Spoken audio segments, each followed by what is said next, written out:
Hello and welcome to the latest edition of Blue City Blues, a podcast featuring smart guests talking about the problems facing blue cities and how to fix them. I'm David Hyde with Sandeep Kaushik. Hello, Sandeep.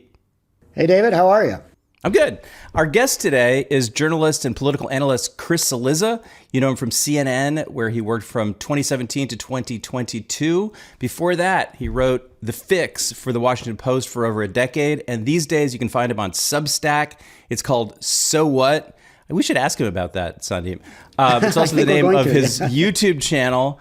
There's also a podcast with Chuck Todd called Super Tuesdays, which is also great. Chris Cillizza, thanks so much for joining us. Yeah, I mean, you guys are going to ask me to promote myself. I feel like I am uniquely positioned to do that. I've spent years. This is why I lift all the weights. I was going to say, so what? But so that's what a whole means other thing. So what means like that's like a newsroom discussion kind of thing, right? Yeah, like why does it matter? I mean, I'll tell you, I may just get rid of I feel like nowadays in the way content is consumed, people, if I said to people who subscribed on the first day of my YouTube channel or the first day of my Substack, what's the name of the Substack? They'd be like, oh, it's the Chris Cillizza thing, right? Like, right. Yeah, names are so kind of weirdly passé, like naming it something. But I would say the genesis of it is this guy named Eric Rydholm, who is the creator and executive producer of Pardon the Interruption on ESPN, as well as the finder of Pablo Torre, and just a great mind and a really smart guy. And he explained to me one time, he's like, look, there are three buckets of news: the what, the now what, and the so what. He's like, most, and the what is obvious, right? The what is, this happened. Florida voted on Tuesday, August 18th. The now what is, okay, like what can we expect? Like what's coming around the next corner? And the so what is, why does it matter? Like put this all in context. And I've really I've thought about it a ton and talked to Eric over many years about it. And like, I really try to live in that so what space of like, there's a lot of great people who can bring you the what. Now what and so what, I feel like are even more of value now. And so that's why I named it that. Although, again, I think that there's like literally 5 people, not including my wife and my mom, who know that that's like what it's actually called. But there is a real story behind it. There's an actual, yeah. I put some thinking behind it, which I don't do for everything I do, but in this case I do. All right, let's we want to ask about these recent Florida election results and some other current events, but we wanted to go back to the fairly recent White House Correspondents Dinner last month, where Donald Trump said something that you actually thought wasn't a lie, that was even true, which was, you people have no idea how lucky you are. I'm not even going to try to pretend to be Trump here. Yeah, don't try to do it. When I'm gone, you're all going to be broke. Your business model is going to be finished. And you say he could not be more right. The simple fact, this is you, is that Donald Trump almost single-handedly saved legacy media from total and complete collapse. It's a terrible thing to say, Chris. What are you getting at? Yeah, I mean, look, Trump is, of course, because he's Trump, like, over-exaggerating. Like, when he leaves office, mainstream media is not going to be like broke and destitute. But I do think he is right he's directionally right in that point, which is, if you go back to pre-Donald Trump, which now feels like it feels like Mad Men, like everything's in black and white and, like everything was different then. But like, if you go back to pre-Donald Trump, I was in journalism, and we knew that the kind of model that we had relied on, which at that point was still mostly print subscriptions with, some classified, some advertising, but like we knew that model was fading. Now, we didn't know when exactly it would die. We didn't know what would replace it, but we knew the internet was obviously a big thing, but print revenue and digital revenue, print revenue was declining. Digital revenue was not rising at the same rate or higher. So it was like, okay, we have a business problem. And just when I think there was about to be like a reckoning there among media executives, Donald Trump comes down the gold escalator at Trump Tower, announces for president. Now, I'm not sure we knew at that second, like, aha, this will solve our problems, or this will be a Band-Aid over our problems. But it became clear pretty quickly that, like, in an attention economy, which we in the content business are constantly grappling with, like Donald Trump is like the perfect candidate, right? Because he says, number one, he says and does tons of stuff every day. There's no holidays. There's no weekends, right? He's constantly creating content. Used to be on Twitter. Now it's on True Social, whatever. He's constantly creating content. Number two, and as important, no one feels so about Donald Trump, right? Like there are very few people who are like, I like some things he does. I don't like some things he does. Almost everyone is like, I love him or I hate him. And in the world of content, that's really important because I know I was at the Washington Post until the end of 2016. Look, obviously, if you look at the Washington Post, the New York Times, the Wall Street Journal, ratings on CNN, ratings on MS Now, they all shoot through the roof during the 2016 campaign and then even higher after when he wins. And that's not primarily powered by people who love Donald Trump who are reading and watching. It's primarily powered by people who hate Donald Trump and are watching and reading out of abject horror. Like, it's the slowing down at a car wreck kind of viewing. And I think that all these media executives who, remember, a year before knew we were at this existential crisis, start patting themselves on the back like, well, we figured that out. Problem solved. And, it was always a sugar high. But it made them feel like they had done something when, in fact, Trump had just kind of emerged out of nowhere. And that sugar high is worn off. Look, Trump being president still keeps a lot of these places at higher levels than they might be if Kamala Harris was president or if J.D. Vance was president. But the Trump bump is less bumpy. It's like it bumps less high than it once did. And I think in the next couple of years, you're going to see it fall off even more as he becomes a lame duck, as the conversation moves beyond him. And the same problems that started back before he came down the golden escalator still exist in media. Only maybe worse so. And yeah, I mean, in that July 27th piece that you wrote, and I should just say, we'll put it in the show notes, but it's titled Donald Trump was right about the media and it should terrify journalists, right? So good, scary headline there. But yeah, I mean, some of the stats you present in that piece are pretty, eye-opening, right? And you point out how much of a bump, how huge the bump was that the media got post Trump's 2016, during Trump's 2016 campaign and then post the campaign during that Trump 1.0 era. It was a ratings bonanza, right, for the cable nets. And basically what happened is they just fixated on covering Trump. As you say, the attention economy thing that he just sort of took over. And you don't say this, but I would take it even a step farther, and that they kind of fed off the never-ending daily fight with Trump. At least if you weren't right-wing media. Yes. If your right-wing media was all about sort of, hagiography and like kissing up to him. But if you were CNN or MSNBC or the Washington Post or the New York Times, I mean, going to the very, the gray lady wasn't super, gray about Trump, right? No, and what's fascinating about it is like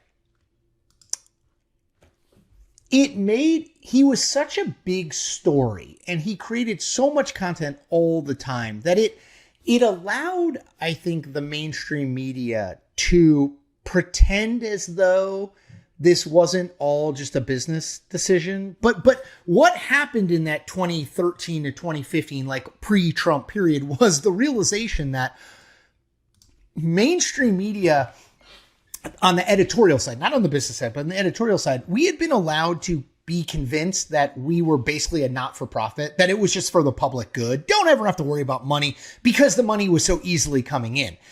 In that time before Trump, those last few years, it became clear that there were real financial imperatives, that like this gravy train that had existed for 40 or 50 years in print journalism was coming to an end. And while television has always been focused on ratings, always and forever, and Donald Trump rated, and that's why he was on, you saw that mentality, I think, become much more real on the New York Times, the Washington Post, like all the digital side of CNN and all these places, because you could chart like, holy cow, if we write about Donald Trump, we get 20,000 people on the story. If we write about, Ted Cruz, we get 200 people on the story. And so, you had these measurables. So you had more measurables, more ways to keep track of it. And it had become clear that the business end of journalism wasn't something that you, if you were an editorial, could just ignore.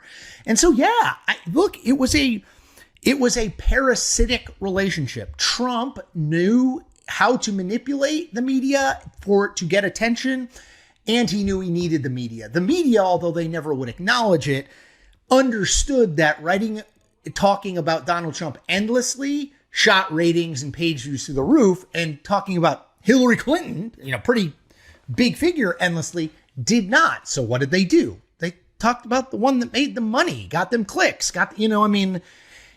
people think that journalism is just a public good, but it's not. These are businesses, right? And it became very clear that these are businesses when these businesses stopped basically printing money.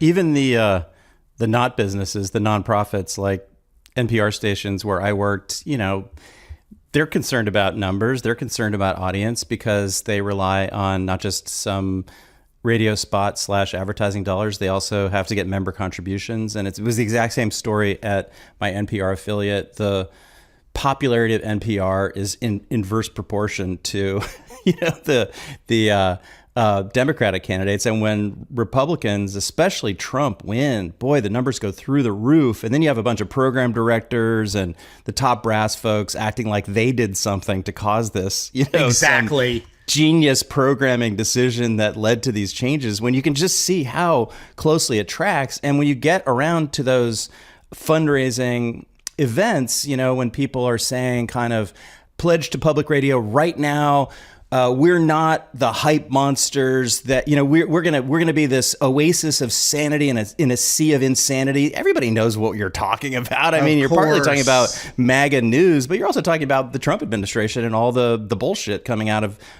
so it has been incredibly good for business. And yeah, it's going to be the same question again. Who knows what's going to happen when Trump is out of office. And if anything, he in some ways did NPR affiliates a big favor by defunding them. I'm sure it's been a real boon. He turned it into a cause celeb on the left, right? Yeah. Like look, one thing I've learned, I've been doing kind of like the independent media thing for, a little more than 3 years now. And one thing I've learned is the easiest way to get people to give you money is present what you're doing as a cause. Like, we're fighting back against the fact-free blah blah blah, or we're doing like that's the way people as much as people like to tell you, like, I just want to support journalism. It's not that it has to agree with me. People tend to want to support journalism that affirms their views. And so, like, I don't think any media entity is free of that. I mean, democracy dies in darkness. I worked at the Washington Post when that happened. We had no idea about it. Just all of a sudden it was just on the website and on the paper. A very CNN, modest slogan for right.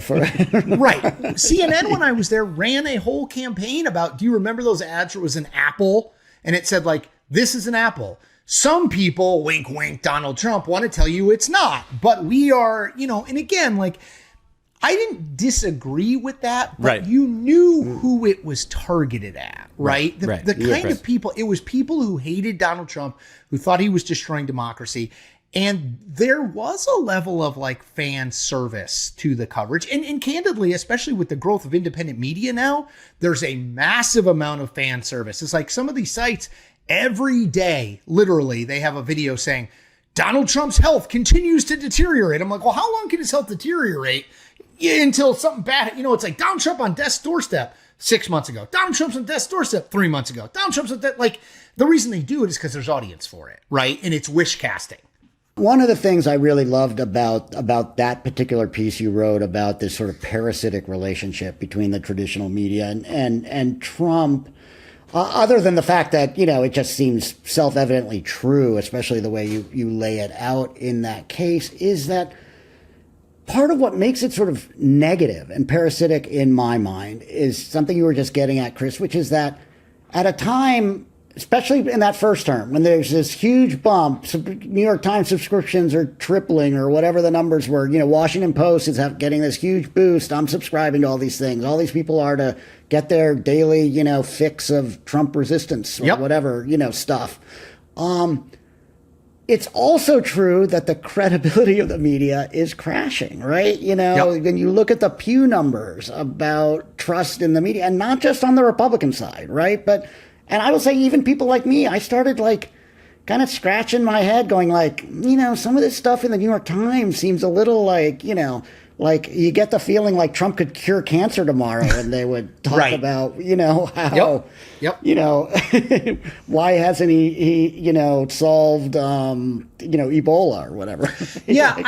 So Trump always talks, it annoys me to no end. He always says basically, and the people around him, if you're at all critical of him over anything, he's like, Chris Cillizza's got a real case of Trump derangement syndrome, right? Yeah. Which I think is stupid, right? Because, candidly, part of the job of any citizen is to be like, okay, I'm going to educate myself about this and I'm going to make my own decisions. Sometimes they'll be supportive, sometimes they won't. But I do think that there does exist, definitely within the Democratic base, and with some journalists, particularly during his first term, but still some in his second term, what I would describe as kind of like a Trump blindness, which is they hate him so much, right, for what he represents, the kind of the bullying and the amorality and they hate him so much that they're incapable of separating anything he does from who he is, which is, Sandeep, I think exactly to your point. It's like some of the things I think he's done, to be honest, I'm in favor of. He has made it. I'll give you two small examples. Mm-hmm. Is TrumpRx.com everything that Donald Trump says it is? No, it does not have low prices on every single drug, right? He, of course, is overselling it. Does it have lower prices on GLP-1s and fertility drugs? It does. How did he do that? He basically strong-armed the pharmaceutical industry. Let's be honest. That's what he did. And I'm okay with that. If Barack Obama had done that, there are a lot of Democrats would be like, this is great, right? Another thing, I am a big believer in hallucinogenics as a way to deal with anxiety, depression, addiction, traumatic podcasting in your past. But hallucinogenics obviously have this, Timothy Leary, tune in, drop out, all that stuff. I grew up with my dad basically being like, acid and hallucinogenics, the worst thing in the world, right? So it has this negative connotation. Well, Trump, to his credit, lowered the bar of what you need to qualify for this because there's a ton of science that suggests that this, in microdoses, helps lots and lots of people. And again, I'm pro that. But I think there are people who it's no matter what, they have to believe that he can't do anything. It's that great meme of the worst person makes a really good point. You know what I mean? Right. Sometimes he does. Look, do I think stop clock, right? Right. Yeah. Do I think that he's an amazing president? No, I don't. I think I've said this many times. He's fundamentally amoral, which is a dangerous thing in any leader, particularly someone who's the president of the United States. But I also do think there was, and you saw this a lot, 2016 to 2020, and you still see it some in the second term, but a lot of this coverage is Donald Trump is doing this thing, therefore it must be bad. Let's find a way to make it bad. And I think that unfortunately what that does is it allows people who support him to gloss over things that he is actually there's no defense for negotiating with yourself for a $1.8 billion taxpayer funded anti-weaponization fund to pay out people. It's a slush fund, period. But it's harder to have moral authority on that if you're in the media, if you also freak out over every other thing that he does, because not everything can be a mountain. There are molehills, even in Donald Trump's world. Yeah, so there's kind of 2 points that you're making here. One is that the coverage of Trump should be better. The other is the media is not really thinking about its underlying business model in the same way that maybe the Democratic Party isn't thinking about its underlying business model sometimes, or at least some voters aren't thinking about the underlying business model. I would say the media may be thinking about their underlying business model too much, in that it's there is no question that if I wrote something every single day or made a video every single day that literally just said like, Donald Trump sucks, am I right? He crapped himself and look at his big old ass or what, all that stuff that's going around like, oh, there's something going on with his ass.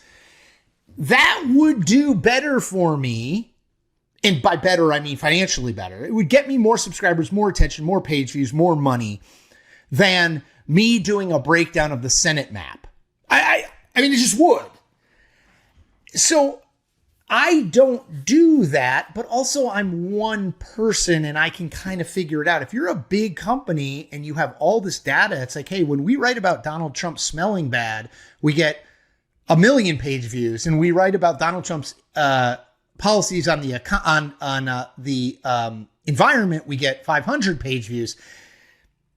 There's a perverse incentive there. So I actually think they may be paying too much attention to it because it's like, all right, well, let's just get the money we can now, get the subscribers we can now. We'll worry about post-Trump. And it's like, that's a little bit of short-term gain for at least, it's not necessarily medium or long-term pain, but medium and long-term uncertainty. Well, let's bring this back to because you've obviously made a transition, right? A big transition. You were, and I first discovered your stuff when you were writing the fix at the Washington Post. Must read. Those were the glory days, coverage. Man. That was so fun. I'm a political, guy, Democratic political consultant, and it was just must read like coverage of campaigns and politics and all of that stuff that you were producing there on a kind of daily basis for the Washington Post and then at CNN. But then you abruptly get laid off at CNN. Yes. And it's a traumatic kind of moment for you. You've written about this a bit. And just to quote you on a piece you wrote, I think a year after you had left CNN and we're doing, the Substack thing, you said the immediate reaction to being let go is that this is definitional. That you will forever be known as, quote, fired political journalist Chris Cillizza, that this is your last chapter, the end. Yep. Right? So obviously it wasn't the last chapter and it wasn't the end, and you're not fired, journalist Chris Cillizza. You're like as relevant as ever. But talk about, the psychology of that transition for you and how you made that happen. Yeah. It was abrupt for me too, I will say. Maybe I should have been expecting it, but wasn't expecting it. So what I realized is, first of all, in some way, my hand was a little bit forced in that, let's say you're a traveling salesman and your company is like, hey, we got 20 of these guys. We pay you a bunch. We got to get down to 15. We're going to let you go. You can like go on LinkedIn and be like, I'm super excited for my next chapter. Like you can frame it however you want to frame it. Like you left because there's so many more cool things than selling Diet Coke or whatever. I didn't really have that luxury. Not that I'm a celebrity, but in Washington, when CNN cuts people who are on TV, it gets covered. So like Playbook, it was like Cillizza fired or whatever. So it was like people in my world knew it. So it wasn't like I could pretend like I was making time for my next chapter. So what I realized is, I always say this, it is true. It happened the week after Thanksgiving, 2022. I kind of just made it through the holidays, didn't really have to think that much about it. We were traveling, stuff like that. It's like, we'll worry about that down the road. But, January came and I just started like meeting with people because I really had nothing going on. I went from like a full-time, all the time job to like, what the hell do I do? And the more people I met with, the more people I realized that like a lot of these people had been laid off. Some of them had been fired for cause even, but a lot of these people had been laid off. Like I knew a lot of journalists, and even back then, this is, early 2023, the cuts had begun in earnest. They've only accelerated, obviously, in the last couple of years. And it had this like, and I didn't realize this because I never thought about it before. It had this like weird stigma to it that people wouldn't talk about it publicly. They wouldn't sort of say it, but it had happened to a lot of people. And because mine had been public, I was like, well, I guess I'll just kind of lean into the skid here. And I did write about it, but I'm glad it happened now but man, did it suck going through it.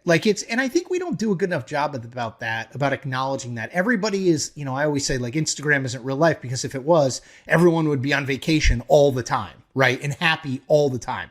LinkedIn is the same way. Not everyone is excited about the next thing. Sometimes you get laid off and you don't expect it, and you got to build back from nothing and figure out, what do I like? What can I do? Where can I make a difference? And that's being open about that, weirdly grew my following more than any political thing that I wrote in those first 18 months, because I think people identified with it. It was about more than just guy you've seen on TV or guy whose byline you've read. It's guy who is actually three-dimensional and admits when things suck. That all makes perfect sense to me, Chris. But what's also interesting about this is, right, that, yeah, as you say, it does really feel like the sun is setting on this kind of old traditional media world. Trump sort of artificially propping it up with his, frankly, his battiness, which is keeping people, grabbing their attention and keeping them, his unpredictable, his chaos, whatever term you want to use for it. But there is this whole new world that has risen up in media out of, almost nowhere. And look at there's no dearth of content, right? I feel like I'm kind of overwhelmed every morning with the number of emails I'm getting from all these different Substack, and there's all good stuff and interesting. And I just, who has the time to consume it all right now? So speak to that. I actually think so. If the story of the last 10 to 15, maybe even 20 years of news content is the kind of deconstruction of what we all grew up with, which was the print newspaper. You subscribe. I've been living in DC forever. You subscribe to the Washington Post. I mean, the number of times that I read Robin Givhan on fashion was zero. I mean, she's a Pulitzer Prize. She's got one more Pulitzer Prize. Together, we have one Pulitzer Prize. Let's just say that. Yeah. And I have none. Robin 1, Chris 0. Yeah. Correct. So but my point is, it's not what I was interested in, but I got that because I paid for the whole thing. It was this aggregated whole offering, right?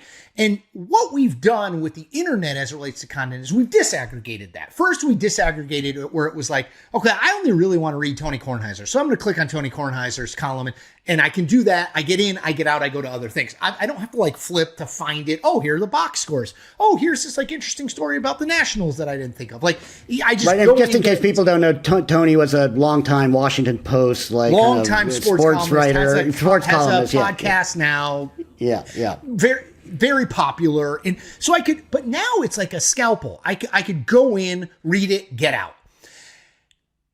We disaggregate this. Now we're disaggregating where it's not even the legacy media disaggregating within itself. It's content, news content disaggregating away from the mainstream media. It's Substack, Patreon, YouTube, Instagram, TikTok, right? It's all over the place. I actually think we're probably there's no new ideas. We're probably starting to move in the next couple of years toward re-aggregation around some of these independent content creators. Because, Sandeep, to your point, I hear this all the time from people. They're like, look, your newsletter is $6 a month, $60 a year. I can afford that. But I like 10 newsletters on Substack. Well, that's $600. That's a lot. And I say to them, all right, get rid of those other 6 and just subscribe to me. No, I say look, I totally understand it. And I have pushed Substack over and over again. You got to figure out a bundle, right? Where let's say you pay $10 a month and you can pick 5 Substacks across anything. They could all, excuse me. It could be 5 political Substacks. It could be 1 political Substack, 1 on baseball, 1 on health and wellness, whatever. Because the reality is we are all in these little silos. And that's okay for the creator. It's not great for the consumer. It's why there was a print newspaper, because for the consumer, if you're going to buy every article, it costs too much money. Okay, we put it all together. You can buy one thing with all the articles. That's where I think we're weirdly what is old is going to be new again. I think we're headed back toward that.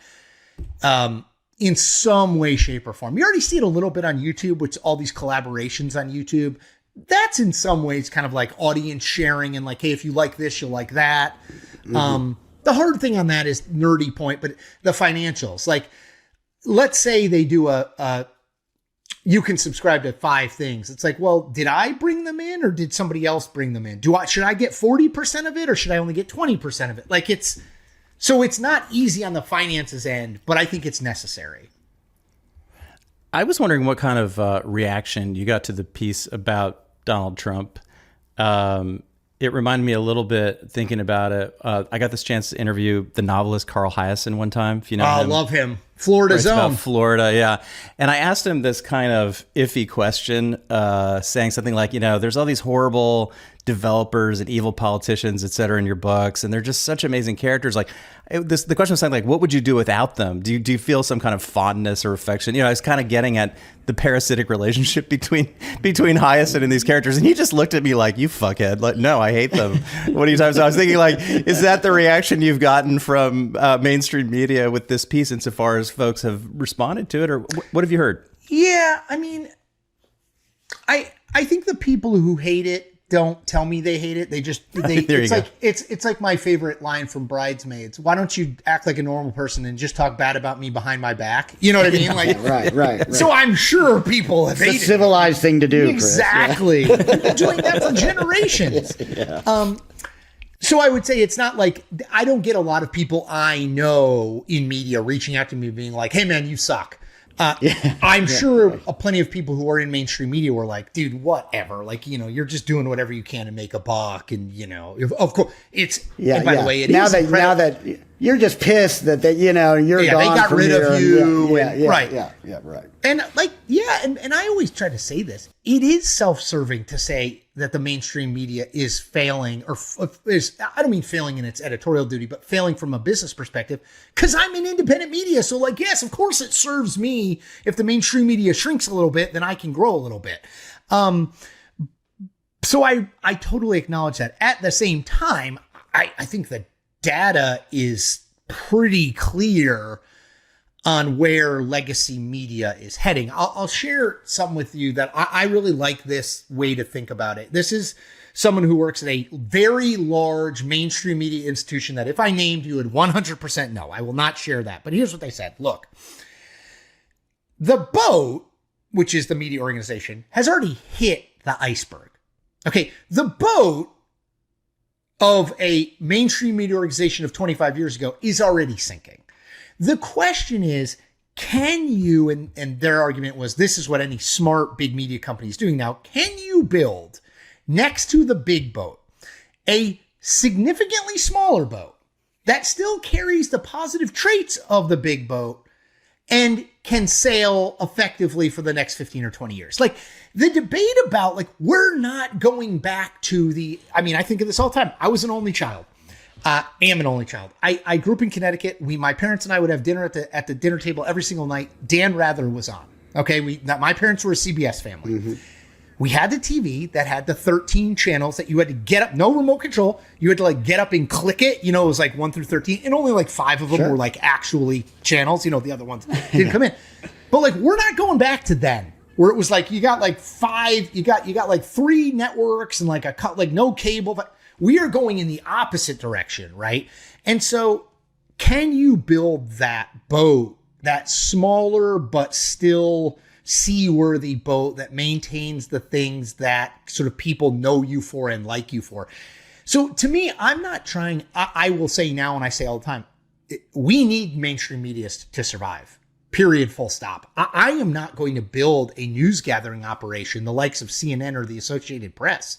There's just no way in hell. It doesn't make any sense for me to do. I can't have a reporter in Seattle and then also one on Bainbridge Island and then one in, all over the place. It doesn't make any sense. I need someone gathering that so that I can do what I do. And that's what mainstream media does. Like, I am not a mainstream media hater. I don't want it to go away. I just want them to be smart. Acting as though the ship isn't sinking is a surefire way for the ship to sink with no plan. I just want them to be building the boat next to it. We're recording this on a Wednesday, right? Just after the Tuesday primaries in Alaska, Florida. And the big headline coming out of last night's primaries, I think, is in Florida. You have a DSA candidate significantly out. She barely spends any money on her campaign, and she wins handily. She is the Democratic nominee for the United States Senate in Florida right now. And obviously, we have seen a series of these congressional races, some mayoral races, D.C., and, obviously Mamdani and Katie Wilson here in Seattle last year, right?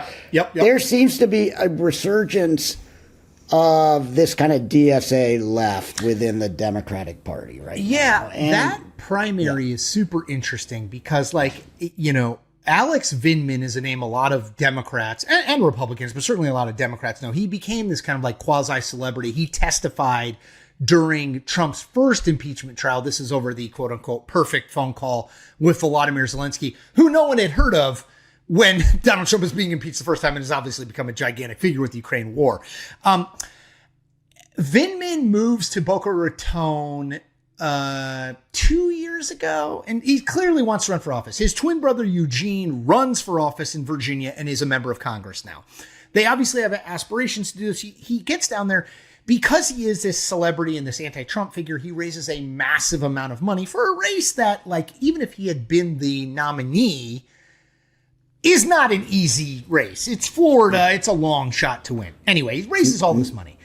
Pretty red state at this point. And no one really knows who the hell Angie Nixon is. A state rep, as you say, she became a Democratic Socialist last year. She's an African-American woman, but no one outside the state and plenty of people in the state don't know who she is. And she crushes him.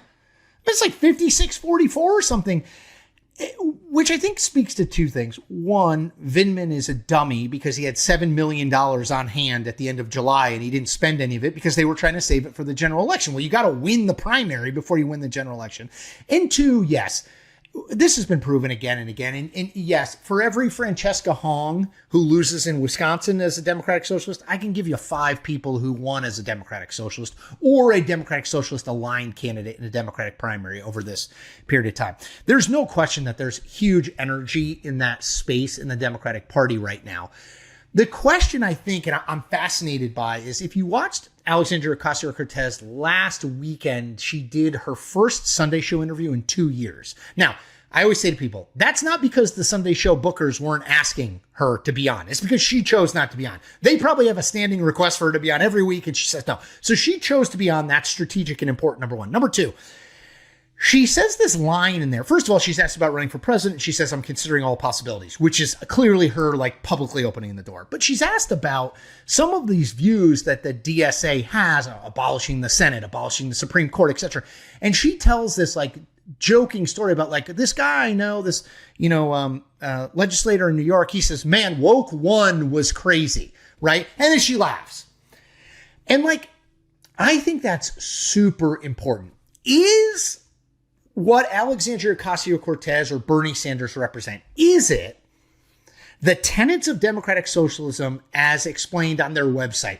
Abolish the Senate, no prisons, don't arrest people at the border, get rid of the Supreme Court? Or is it what she's woke one, for lack of a better word, or is it what she's clearly trying to move toward, which is this isn't really about any of those things. This is really about economic populism.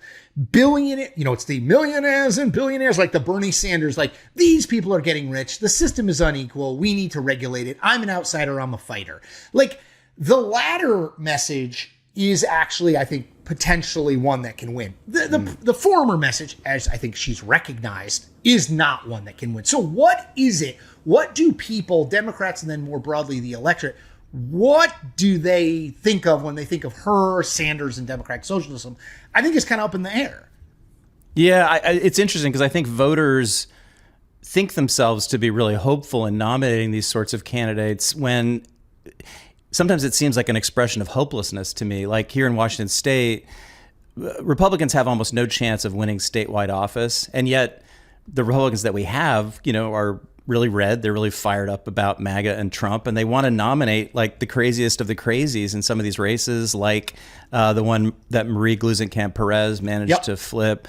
Even for governor, like the party officials ended up nominating this totally wackadoodle person as opposed to Sheriff Dave Reichert, who caught the Green River Killer. He ended up being the nominee, but the hardcore party faithful wanted to nominate the most wackadoodle person they could come up with. And so that's what I sometimes wonder about, because there is this like hopeful possibility of populism. On the other hand, it's fucking Florida. She's got no chance. Like, what are you thinking? Like maybe somebody has a chance, but it ain't her. I mean, God, man, a lot of Cubans, so it's just a lot of former Cubans in that state are not keen on socialism. It's just kind of like wonderful art and self-expression, but it sure ain't strategic political thinking on the part of the voters. That's the thing is, like, I always think of Carson McCullers, The Heart is a Lonely Hunter, and related, the heart wants what the heart wants. Like, sometimes it's, I think people who are in our kind of way of thinking are like always thinking strategically, like, well, why would you nominate a democratic socialist in a state where, because of Cuba and the exile, like, it's just never going to sell there. Like, oh, and by the way, someone with views on Israel and Gaza that a very Jewish population in the state are not going to be keen on.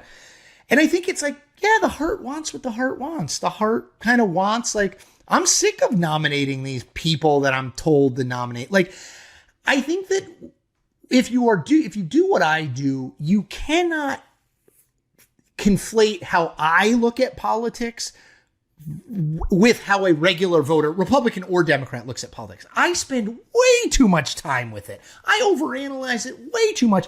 The average voter is like, I like that person, or she stands up for me. They're not like, well, we got Ashley Moody and she's an appointed senator and the record of appointed senators isn't great and maybe we can win. They don't think like that. As a result, though, what do you get? Christine O'Donnell, I am not a witch, in Delaware. Todd Akin in Missouri. Sharon Angle in Nevada. Those were all in one election cycle, by the way, in 2010, right? Like, when the base gets what it wants, it very rarely works out in a general election, because breaking news, the very Republican base and the very liberal Democratic base are not reflective of the average swing voter. A couple of comments. First of all, like, going back to woke one, because I thought that AOC comment was also thought that was really kind of a meaningful moment. I think you have to put a pin in it. Totally. Yeah, it's clearly her trying to redefine stuff she's done and said in the past.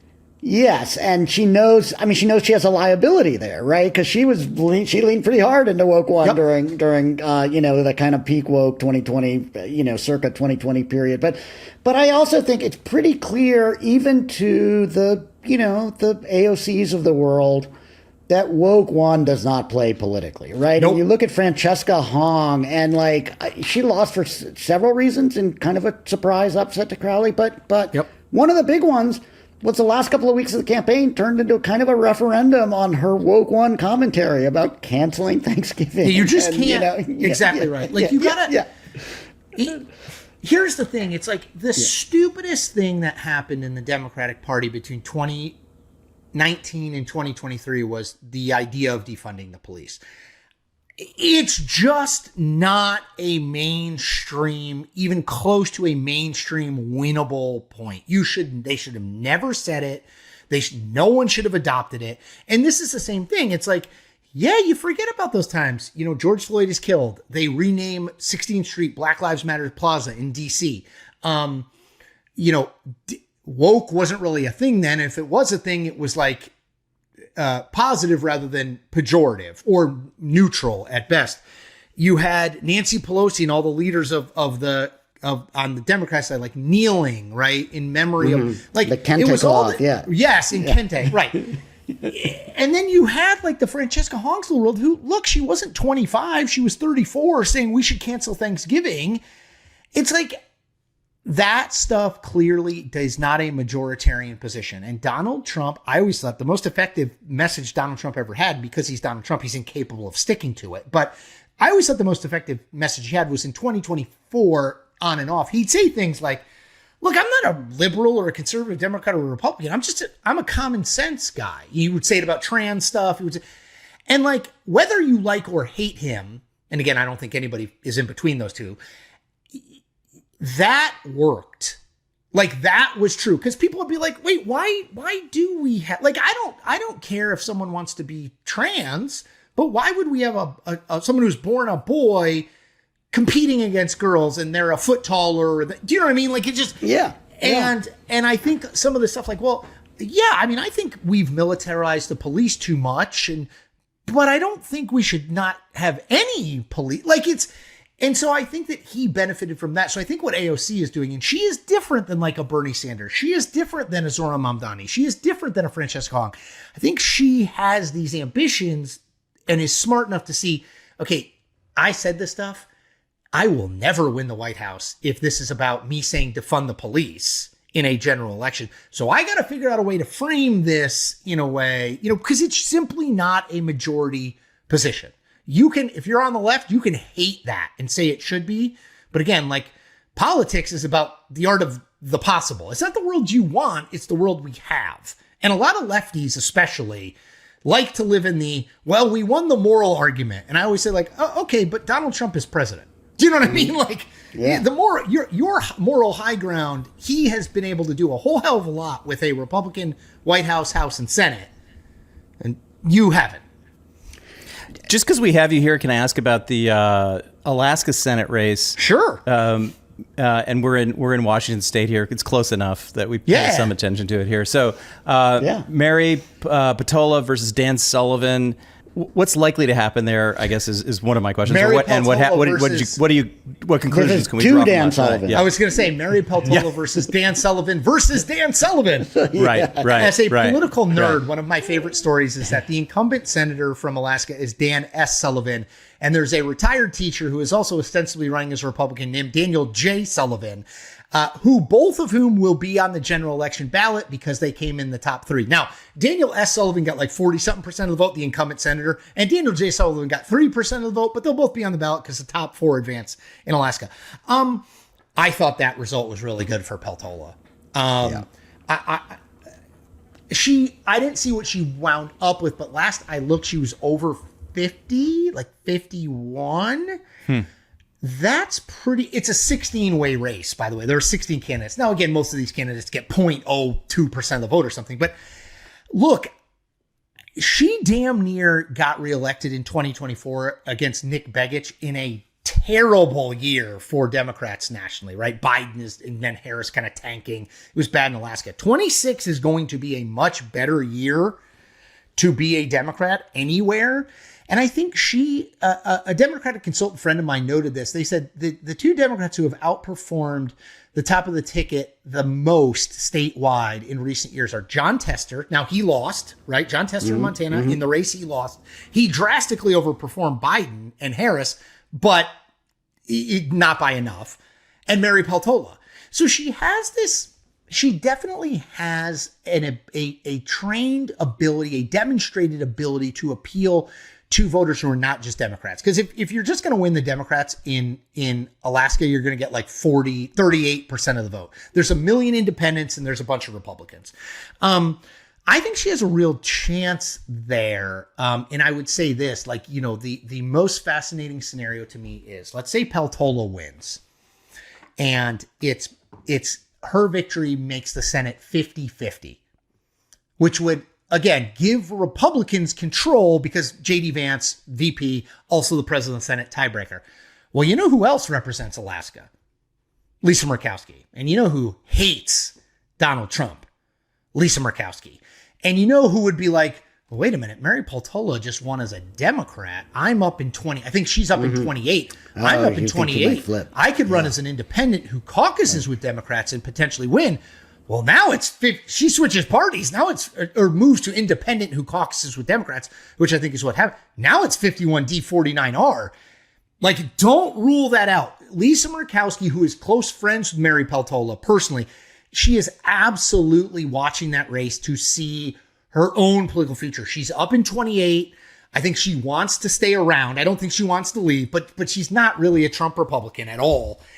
Like, that's not super far-fetched to me that if Mary Peltola wins, you might see Lisa Murkowski's not going to become a Democrat, I don't think, but I could see her becoming an independent who caucuses with Democrats, which would mean another vote for whoever the Democratic leader is, which would mean a 51-49 majority. Because she hates Trump so much, or partly just because she sees what's happening in Alaska and how it's kind of becoming a little bit more purple. She's also, to some significant extent, a pariah among the MAGA faithful in her own party, right? Man. Like remember this. People forget this, but pre-Trump was the Tea Party, and Joe Miller, who was came out of nowhere. He comes, I think it was 2014, 2020. No, it must have been 2012, 2018, 2024. I'm trying to think when she would be up.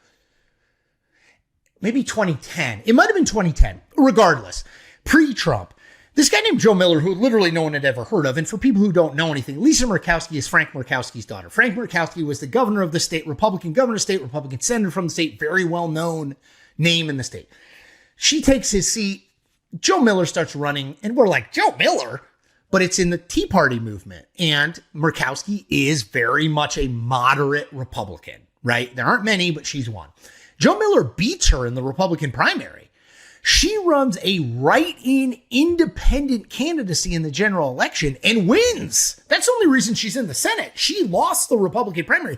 So my point is, her affiliation with the Republican Party is already pretty loose. And clearly this last, decade of Trump, she voted against Todd Blanche. She and Susan Collins voted against Todd Blanche for Attorney General. She's spoken out many times about how Donald Trump is not her cup of tea. Donald Trump, I would assume, even going out of office when she's up in 2028, will probably try to recruit someone to primary her. It's an open primary, which is harder, right? Because everybody's on one ballot. So Lisa Murkowski, unless they change the rules, would have to finish not in the top 4 to qualify for the general election, which seems unlikely. But he could make her life, and has already made her life difficult. I just think there will be a huge push on the Democratic side if it is 50-50. And if Mary Peltola wins, Lisa Murkowski, will be able to look and say, okay, well, this is doable. I don't have to be a Republican to win. I can be basically, Mary Peltola is not really running as a Democrat in any meaningful way. She's running as an Alaskan, right? Alaskan independent who happens to have a D after her name. But Mary Peltola is going to basically say that she's a Democrat 0 times in her paid advertising between now and the election. And I think Murkowski would do basically the same thing if she saw that blueprint work. And the other thing about, just real quick comment, and then I have a different question, but Murkowski too, she's kind of a bring home the bacon sort of politician for, we got to make sure that Alaskans get taken care of and stuff. And she probably, the calculus there, if the Democrats will offer her a lot of bacon too for Alaska. Yes. And by the way, Alaska is a state where you need that. Federal funding has to go to Alaska to keep the Alaska economy going. It is why Ted Stevens got elected for 500 years there. It is why Don Young was a member of Congress forever, because they realized the way to keep going is just bring in tons of federal money, name things after myself, and that keeps the economy going. So it's not a state like California where it's just this massive economy and the federal dollars are nice. They are dependent on federal dollars there. They need the bridge to nowhere. They need bridges to nowhere.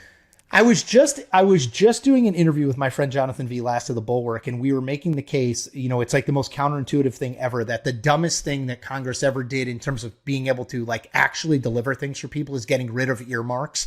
Because that's real. Earmarks were the lubricant that allowed deals to get done, and now the party leadership has no power over the rank and file, and the inmates run the asylum in both parties, and it's why we never do anything anymore.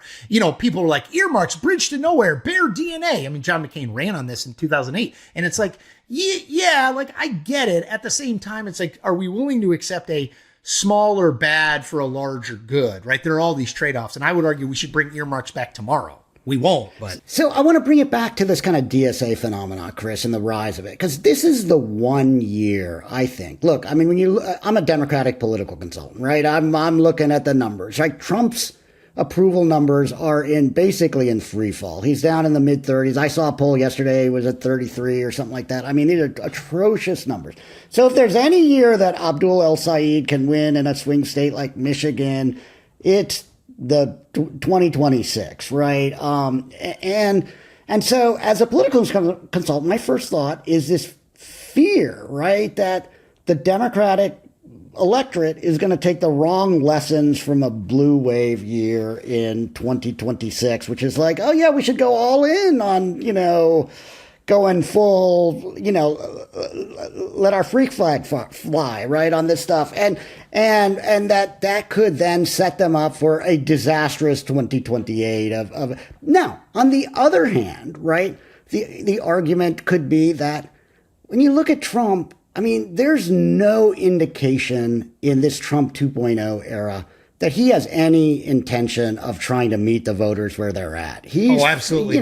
He's never been, much of an intellect. He's always a kind of appetite and emotions sort of, guy. And he's just letting that all hang out. Like, he doesn't care whether people are mad about the ballroom. He's doing the ballroom, right? Or all of that kind of stuff.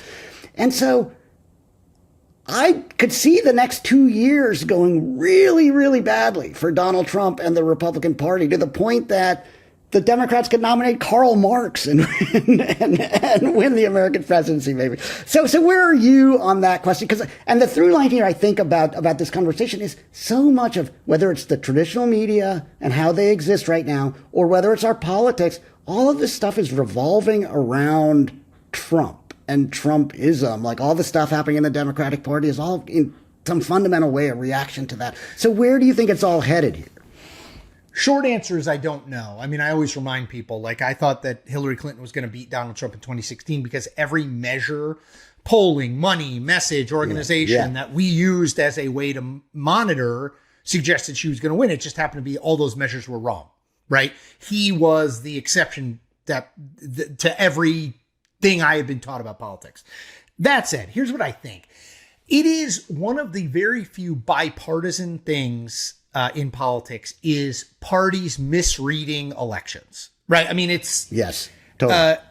And by misreading, I almost always mean conflating winning, picking up seats, winning the majority with people love us. People want Democrats in the House. No. And not just us, but our ideas. Yes. I would say, I think that's a huge danger for Democrats because, yes, I do 100% think Democrats should win the House.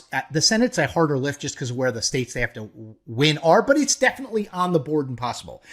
I think there are going to be a lot of not just Democratic voters, but Democratic politicians and thought leaders who are like, see, you guys, whoever the hell you guys are, but you guys said after 2024 that the Democratic brand stood for weak and woke and people hated us, but people love us more than they even know.